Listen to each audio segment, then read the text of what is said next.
Hello. आज हम लोग मैट्रिक्स के कुछ एलिमेंट्री ऑपरेशन देखने जा रहे हैं। तो आप यहाँ पे देख सकते हो। सबसे पहले आप यहाँ पे देखो, यहाँ पे ये आपका एक मैट्रिक्स दिया गया है, इसे आप देख सकते हो। और इस मैट्रिक्स के साथ आप क्या क्या इंटरचेंज कर सकते हो जिससे इस मैट्रिक्स में कोई भी फ़र्क नहीं पड़ेगा। तो अभी आप अगर इस मैट्रिक्स को देखो तो इस मैट्रिक्स में आपका जो एलिमेंट है वो आपका रो 1 में 1 2 3 है, रो 2 में आपका 4 5 6 है और रो 3 में आपका 7 8 9 है। तो आप यहाँ पे जो आपका रो 2 है और रो 3, तो यहाँ पे आप देख सकते हो, यहाँ पे ये जो आपको दिख रहा है ये आपका रो 2 और रो 3 यहाँ पे आपका इंटरचेंज हुआ है। तो आप देख सकते हो कि ये जो आपका 4 5 6 था, इसमें आपको ये 4 5 6 यहाँ दिखाई दे रहा है, जबकि ये आपका 7 8 9 है, ये आपको रो 2 में दिखाई दे रहा है। तो इससे आपको इस तरीके से दिखाया जा रहा है। तो इससे हमें ये कंक्लूज़न निकलता है कि कोई भी जो आपका मैट्रिक्स होता है उसमें आप किसी भी रो को किसी में भी चेंज कर सकते हो। जैसे यहाँ पे आपको रो 2 को रो 2 और रो 3 आपस में इंटरचेंज हुए हैं, उसी तरीके से आपका रो 1 और रो 3 भी आपस में इंटरचेंज हो सकते हैं, या फिर आपका रो 2 और रो 1 ये भी इंटरचेंज हो सकते हैं। तो मैट्रिक्स में आपका रो का जो इंटरचेंज होता है ये आपका अलाउड होता है। अगर ये आपको समझ में आया है तो नेक्स्ट हम देखते हैं कि और भी कौन कौन से ऑपरेशन हैं जो मैट्रिक्स में अलाउड होते हैं। तो जिस तरीके से आपका कोई भी दो रो को हम इंटरचेंज कर सकते हैं, ठीक उसी तरीके से किसी दो कॉलम को भी हम इंटरचेंज कर सकते हैं। तो आप यहाँ पे देख सकते हो। हाँ, ये आप देखो, ये आपका मैट्रिक्स है और इस मैट्रिक्स में आप अगर देखो तो ये आपका कॉलम 1 है, कॉलम 2 है, कॉलम 3 है।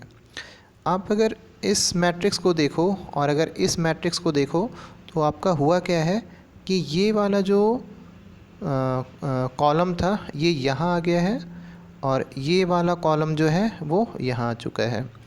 इसका मतलब है कि आप किसी भी मैट्रिक्स में आप कोई दो कॉलम को आप इंटरचेंज कर सकते हो। जैसे एग्ज़ाम्पल आप अगर देखो तो इसमें आपका क्या है कि कॉलम कॉलम 1 और कॉलम 3, मतलब C1 और C3 को आप इंटरचेंज कर सकते हो, C2 C3 को इंटरचेंज कर सकते हो, C1 C3 को इंटरचेंज कर सकते हो। ठीक है, तो आप इसमें देख सकते हो कि मैट्रिक्स में आप रो को आप इंटरचेंज कर सकते हो और कॉलम को भी इंटरचेंज कर सकते हो और उसमें आपका कोई भी फ़र्क नहीं पड़ता है। आगे देखते हैं और भी कौन कौन से ऑपरेशन इसमें पॉसिबल है। तो अब आप ये देखो, जैसे आपको ये जो आपको दिखाई दे रहा है ये वाला नंबर, तो इसमें आपका देखो, आपका पहला जो आपका कॉलम है ये है, ये है और ये है। ठीक है, तो किसी भी कॉलम में आप किसी से भी उस कॉलम को आप मल्टीप्लाई कर सकते हो। जैसे इस केस में आपको जो कॉलम 2 दिखाई दे रहा है, इससे हम पूरे जितने भी एलिमेंट कॉलम 2 में है उसे हम यहाँ पे 2 से मल्टीप्लाई किए हैं।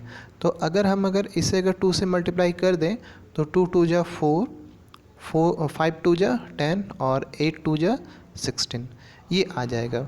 तो आप किसी भी कॉलम में या किसी भी रो में आप किसी भी स्केलर से आप मल्टीप्लाई कर सकते हो और उससे मैट्रिक्स में कोई भी फ़र्क नहीं पड़ता है। ठीक है, तो ये तो आपका हो गया। नेक्स्ट हम देखते हैं ये वाली प्रॉपर्टी। तो यहाँ पे आप ये देखो, यहाँ पे आपका कॉलम है, ये आपका कॉलम 1 है, कॉलम 2 है, कॉलम 3 है। इसके साथ किया क्या गया है, तो यहाँ आप देखो ये जो आपका कॉलम 3 है इसके साथ कुछ आपका ये कह सकते हो कि इसमें आपका कुछ चेंज हुआ है। तो क्या चेंज हुआ है, तो आप ये देख सकते हो कि कॉलम 2 और कॉलम 3 को ऐड करके, कॉलम 2 और कॉलम 3 को ऐड करके और रिज़ल्ट किस में रखा गया है, तो कॉलम 3 में रखा गया है। तो आप कॉलम 3 में आप यहाँ देखो तो ये जो कॉलम 3 है वो आया कैसे है, तो 2 + 3 5 + 6 और 8 + 9, तो ये आप देख सकते हो। तो इस तरीके का भी ऑपरेशन मैट्रिक्स में होता है। नेक्स्ट देखते हैं, ये आप देख सकते हो, यहाँ पे आप देखो ये आपका कॉलम 1, कॉलम 2, कॉलम 3, और इसमें आपका किया गया है कि पहले हम लोग कॉलम जो 3 है उससे हम ट्वाइस कर देते हैं, और फिर आप जैसे ये जो आपको कॉलम 3 दिखाई दे रहा है, पहले हम इसे ट्वाइस करते हैं। तो अभी ये जो आपको 3, 6, 9 दिखाई दे रहा है, तो ये आपका 3 जो हो जाएगा वो हो जाएगा 3 2 जा 6, ये आपका हो जाएगा 12, 6 12 हो जाएगा, और 9 हो जाएगा 18। फिर हम क्या करते हैं, इसे हम इससे ऐड करते हैं सबको, ठीक है। तो यहाँ पे आप जैसे इसे आप अगर ऐड करोगे तो 6 और 2 8, 12 और 5 17, और 18 और 9 ये आपका 27 होगा। गलती से यहाँ पे 26 लिखा गया है, तो ये आप देखो तो 18 और 9 है ना, ये ठीक है, सॉरी। तो ये आपका क्या होगा, तो इस तरीके से मतलब आप इसे आप ये यूज़ आप कर सकते हो, ठीक है। तो आगे बढ़ते हैं। इसके बाद एक आपका है जो आपके सिलेबस में है, ये आपका है इक्विवेलेंट मैट्रिक्स। तो इसके बारे में आप जानो ये क्या है। तो यहाँ पे आप ये देख सकते हो, तो यहाँ आपका ये जो इक्विवेलेंट मैट्रिक्स है, इसे हम किसे हम इक्विवेलेंट मैट्रिक्स कहते हैं, तो आप यहाँ देख सकते हो ये आपका 1 2 3 और 2 3 4 और 2 0 5 आपका लिखा गया है, ठीक है। तो अगर आप किसी भी मैट्रिक्स, जैसे यहाँ पे आपका ये ए मैट्रिक्स है, इसके साथ आप अलग अलग ऑपरेशन करते हैं, जो ऑपरेशन अभी हमने देखा है, जैसे आप रो को इंटरचेंज कर दो, कॉलम को इंटरचेंज कर दो, एक कॉलम को दूसरे कॉलम से प्लस कर दो, या किसी कॉलम को आप 2 से मल्टीप्लाई कर दो, 3 से मल्टीप्लाई कर दो। तो डिफरेंट ऑपरेशन करने के बाद जो भी मैट्रिक्स आपको मिलेगा, जैसे इस केस में आप देख सकते हो कि ये आपका जो 1 2 3 है, जो आपका पहला रो में है, इस केस में ये दूसरा रो में चला गया है, और ये जो दूसरा रो में है ये आपका पहला रो में चला गया है।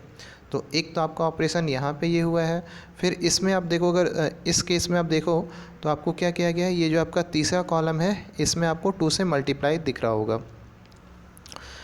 तो यहाँ पे फिर से एक बार गलत हो गया, यहाँ पे आपका ये 4 की जगह पे ये क्या हो जाएगा, 8 होगा, देन ये 6 होगा, और ये आपका 10 होगा, सॉरी फॉर दिस। तो यहाँ पे ये जो आपका एलिमेंट है वो आपका 8 होगा, ये आपका 6 होगा, और ये 10 हो जाएगा। तो यहाँ पे ये देख सकते हो कि ये वाला जो आपका जो दिखाई दे रहा है, तो ये आपका ए है, और ए के साथ बहुत सारा ऑपरेशन करने के बाद ये मैट्रिक्स आपको मिल रहा है, ठीक है, बी। तो आप ये कह सकते हो कि यहाँ पर ए और बी जो हैं वो इक्विवेलेंट मैट्रिक्स हैं, ठीक है। नेक्स्ट देखते हैं।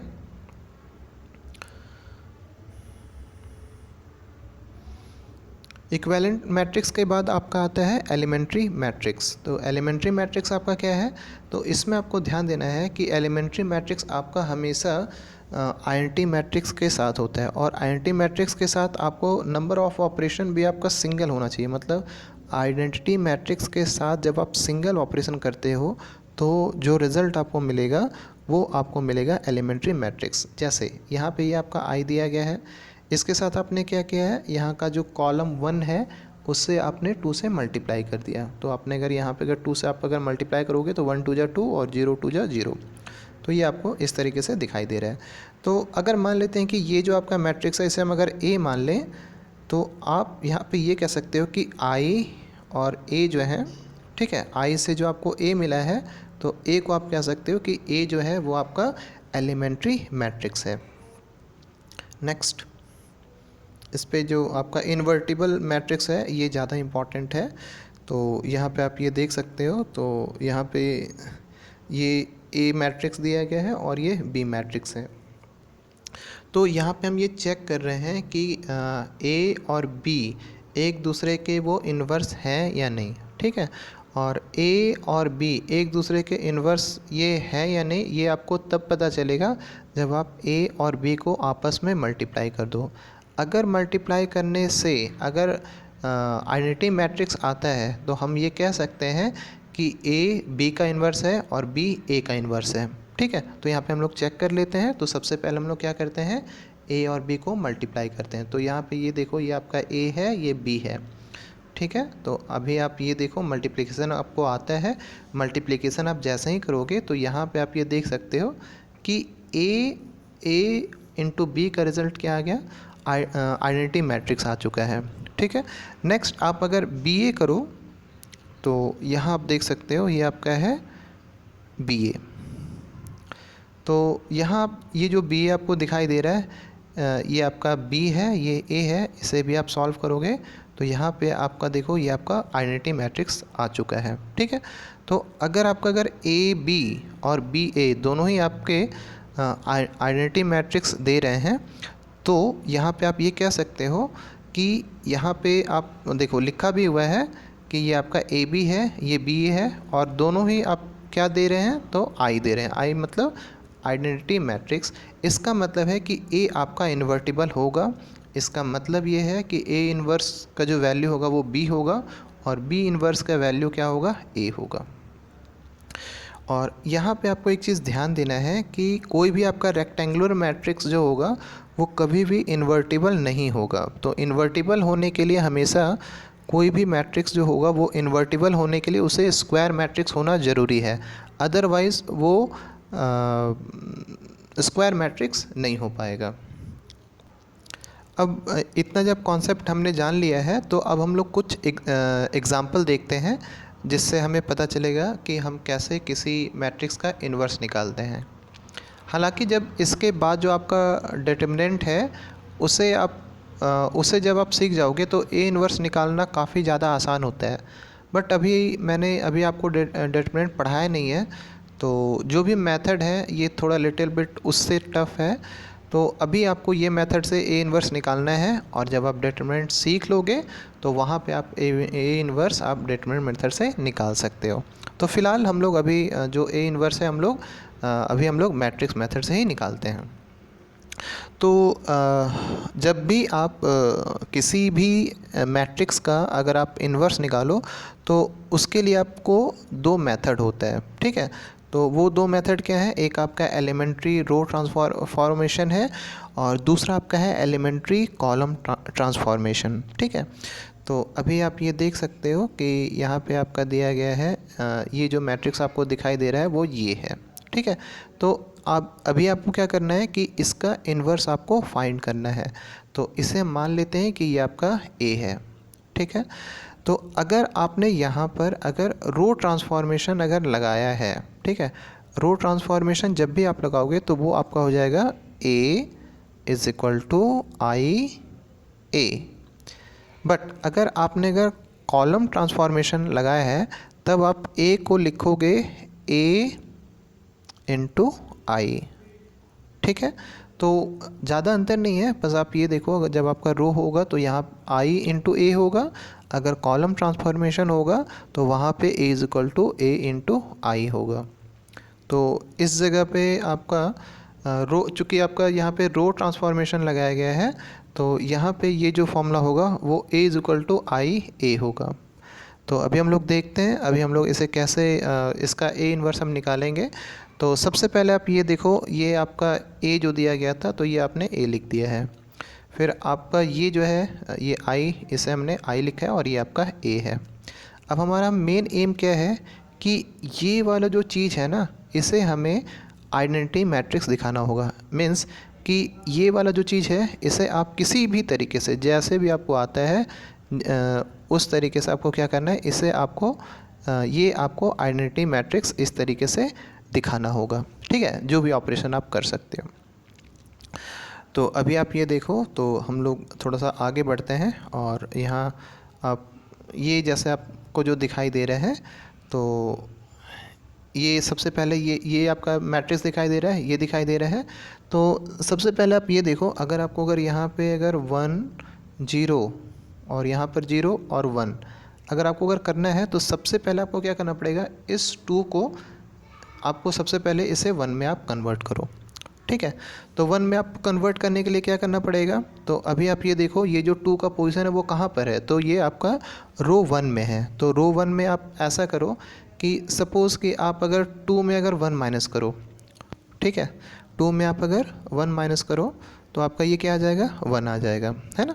तो हम लोग यहाँ पे ये करते हैं कि हम लोग ये जो आपका रो 1 है, रो 1 में रो 2 माइनस करेंगे और जो रिज़ल्ट होगा वो हम लोग रो 1 में ही रखेंगे। ठीक है, तो अभी आप ये देखो, तो यहाँ पे आप देखो 2 माइनस 1 तो कितना होगा 1, तो हमने यहाँ पे 1 लिख दिया। 5 माइनस 3 2, तो ये हमने 2 लिखा है।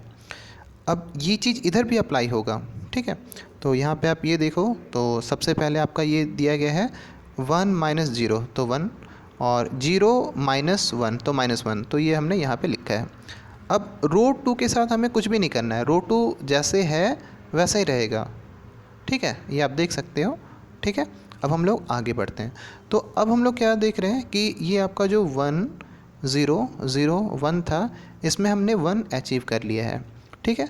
हमारा दूसरा एम होगा कि हम किसी तरीके से हम अब इसे हम 1 दिखा देते हैं, ठीक है। तो इसे 1 दिखाने के लिए हम लोग, आप यहाँ पे आप देख सकते हो कि ये आपका यहाँ तक हम लोग पहुँच चुके हैं, ठीक है। अब हम लोग क्या करेंगे कि इसका जो आपका रो 2 दिखाई दे रहा है, इसमें आपका अगर ये जो 3 है, 3 में अगर आप 2 माइनस कर दो तो 1 आ जाएगा, और उस 1 को हम अगर यहाँ रख देते हैं तो हमारा काम बन जाएगा। तो हम लोग यहाँ पे यही करेंगे, ठीक है। तो सबसे पहले आप ये देखो, इसमें आप देखो ये आपका रो 2 देखो। तो अभी आप ये देखो, तो अगर आप इस जगह पे अगर इसे अगर 1 माइनस 1 करोगे तो ये आपका आ जाएगा 0, और 3 में अगर 2 माइनस करोगे तो ये आपका आ जाएगा 1, तो ये आपका 0 और ये 1 आ गया। अगर इधर देखो तो ये आपका क्या हो जाएगा, ये आपका है रो 2 माइनस रो 1। तो यहाँ पे आपका देखना है, यहाँ पे ये है कि अब आप यहाँ देख सकते हो कि इस जगह पे आपका ये जो 0 -1, तो ये आपका -1 आ जाएगा, और 1 माइनस माइनस माइनस प्लस, तो ये आपका 2 आ जाएगा। यहाँ पे आपका प्रिंटिंग मिस्टेक हो गया है, ये आपका 3 नहीं होगा, ये आपका 1 होगा, ठीक है। तो ये आपका यहाँ पे आप देख लो, बुक में भी कभी कभी प्रिंटिंग मिस्टेक हो जाता है। तो 1 -1, ये आपका -1, और ये आपका हो जाएगा 2, ठीक है। नेक्स्ट, अब आप ये देखो, अगर आप यहाँ पे ये देख रहे हो तो अभी आपका ये कितना है, 1 है ये। तो अब आपको यहाँ पे क्या करना है कि ये जो आपका रो 1 है, ये आपको दिखाई दे रहा है रो 1, ये वाला रो 1, ठीक है। इसमें आपको क्या करना है कि रो 2 को पहले उसका डबल कर लो, और उसके बाद फिर उसे आप रो 1 से माइनस कर दो। तो हम लोग करते हैं, सबसे पहले आपका ये देखो, 0 का डबल कितना होगा 0, और 1 माइनस 0, तो ये हमने 1 लिखा है, और आपको ये रो 1 में आपको प्लेस्ड कर देना है। फिर आप ये देखो, ये आपका 1 है, 1 2 जा 2, और 2 माइनस 2 0, तो ये आपको रो 1 में प्लेस कर देना है, क्योंकि यहाँ कहाँ पे प्लेस करना है, रो 1 में, ठीक है। उसी तरीके से आप यहाँ पे देख लो, ये तो आपका 1 है। तो यहाँ पे आप ये देखो, सबसे पहले आप ये आपका 1 है, ठीक है। ये आपका 1 है, और ये आपको क्या करना है, -1 इंटू 2, ठीक है। तो -2, और इधर आपका 1, ठीक है। तो आप अगर इसे माइनस करोगे तो ये आपका आ जाएगा 3, और ये आपका आ जाएगा -5। तो इस तरीके से ये आप देखो, तो यहाँ पे ये जो वैल्यू है, बस इसे आप देखो, ये खुद से ही कर सकते हो। यहाँ पे आपका प्रिंटिंग मिस्टेक हुआ है, इसे आप लोग अगर 1 कंसिडर करोगे तो ये सारा आपका आंसर सही आ जाएगा। तो यहाँ पे आप ये देखो, ये आपका हो गया I, ठीक है, ये आपका हो गया B, और ये A। तो इसे यहाँ आप देख सकते हो B और A का मल्टीप्लिकेशन कितना आ गया, I, ठीक है। तो इसमें आप ये कह सकते हो कि B जो होगा तो ये आपका A इन्वर्स हो जाएगा, इसीलिए यहाँ पे आपका ये क्या हो गया, A inverse is equal to B, ठीक है। और B आपका कितना है, ये आपका 3 -5 -1 2। तो यहाँ आपने देखा है कि by applying row operation we can find A inverse, ठीक है। एक दूसरा जो आपका क्वेश्चन था, ये आप यहाँ देखो, एक क्वेश्चन आपका ये है, ठीक है। तो ये आपने इसे तो आपने रो मेथड से बना लिया है, एलिमेंट्री रो ट्रांसफॉर्मेशन से, और इस क्वेश्चन को हम लोग कॉलम से बनाते हैं ताकि आपको दोनों मेथड पता हो। तो अगर आप कॉलम मेथड से अगर बनाओगे तो यहाँ पे आपको ये जो A is equal to I ए दिया गया है, उस जगह पे आप क्या करोगे, A इज़ इक्वल टू ए आई लिखोगे, ठीक है। तब आपको यहाँ पे A इन्वर्स आपको मिल जाएगा। नेक्स्ट, तो यहाँ आप देख सकते हो क्वेश्चन नंबर 2 जो दिया गया है, तो यहाँ पे ये आपका A दिया गया है, ठीक है, और इसमें हम लोग कौन सा मेथड यूज़ कर रहे हैं, तो यहाँ हम लोग कॉलम मेथड यूज़ कर रहे हैं। तो कॉलम मेथड के लिए हम लोग यूज़ करेंगे a is equal to AI, ठीक है। तो अभी आप ये देखो, ये आपका a है, ये आपका a और ये आपका I, ठीक है। तो अभी आप यहाँ देखो, तो अभी हम सबसे पहले क्या कर रहे हैं कि ये जो आपका कॉलम 1 दिखाई दे रहा है इसको हम लोग हाफ़ कर देते हैं। हाफ़ करने से फ़ायदा क्या होगा कि ये जो 2 है ना, क्योंकि अल्टीमेटली हमें करना क्या है, इसे हमें 1 0 0 1 के फॉर्म में लाना है। तो सबसे पहले हम 2 को 1 बना देते हैं। तो अगर 2 को अगर 1 बनाने के लिए ये आपका 2 का हाफ 1 और 1 का हाफ हाफ हो जाएगा, ठीक है। और इससे आपको कॉलम 1 में ही ये शिफ्ट करना है, कॉलम 2 के साथ कुछ भी छेड़छाड़ नहीं करना है। अगर आपने अगर इधर कर लिया है, अब आप इधर कर लो, तो 1 का हाफ हाफ और 0 का हाफ तो 0 ही होगा, ठीक है। तो इस तरीके से ये आपका हो गया। अब हम आगे देखते हैं। तो यहाँ पे हम लोग एक बार इसे ठीक से लिख लेते हैं। तो एक मिनट। तो यहाँ पे आप ये देखो, ये आपका ऐसे दिया गया था और ये आपका 1 था और ये आपका -6 था, ये आपका हाफ था और इधर आपका -2 था, ठीक है ना। तो अभी आप ये देखो, ये तो आपका ये 1 आ चुका है, इसे हम किसी तरीके से 0 कर देते हैं, ठीक है। तो 0 करने के लिए हमें क्या करना पड़ेगा, सबसे पहले हम इसे क्या करते हैं, ये जो 1 है इसे हम 6 बना देते हैं, ठीक है। और जब इसे हम 6 बनाएंगे तो हम इसे क्या करेंगे, इसको इसके साथ प्लस कर देंगे। तो अभी आप ये देखो, तो एक बार फिर से क्वेश्चन को लिख लेते हैं, नहीं तो समझ में नहीं आएगा फिर।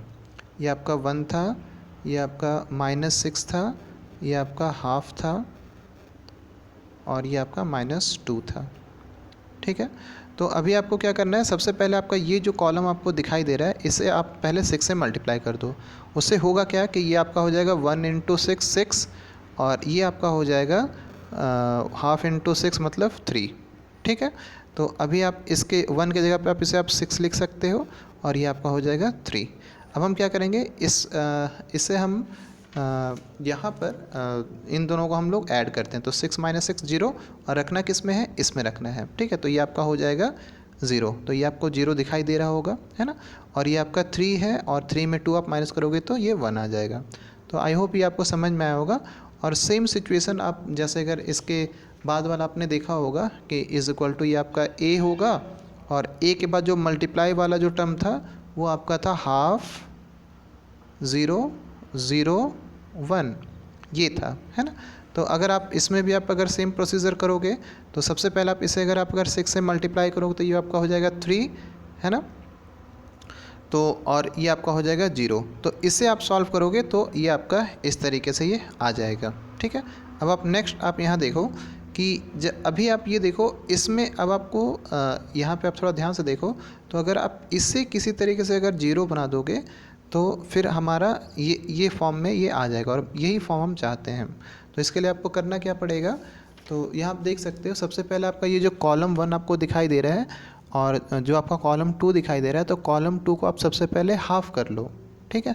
तो कॉलम 2 को अगर हम हाफ़ कर लें, तो जैसे ये आपका कॉलम 2 है, तो 0 का हाफ़ 0 और 1 का हाफ़ हाफ़, ठीक है। अब हम इन दोनों को माइनस करेंगे, जैसे ही हम इन दोनों को माइनस करेंगे तो ये आपका 0 आ जाएगा, ठीक है।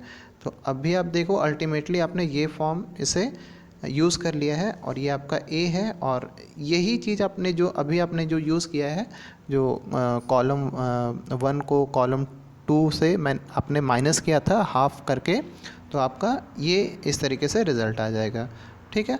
तो अभी आप ये देख सकते हो कि यहाँ पे ये जो आपका i है ये आपका a है और इसे आप b मान लो। तो i इज़ इक्वल टू क्या आ गया, a × b, और b का जो वैल्यू होगा वो आपका a का इन्वर्स होगा।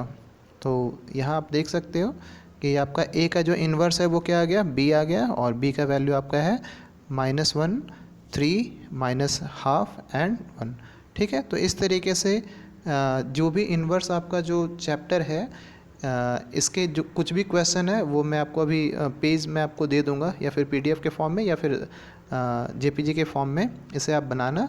और अगर किसी तरह का कोई अगर प्रॉब्लम होता है तो आप मुझे मैसेज कर देना। Thank you.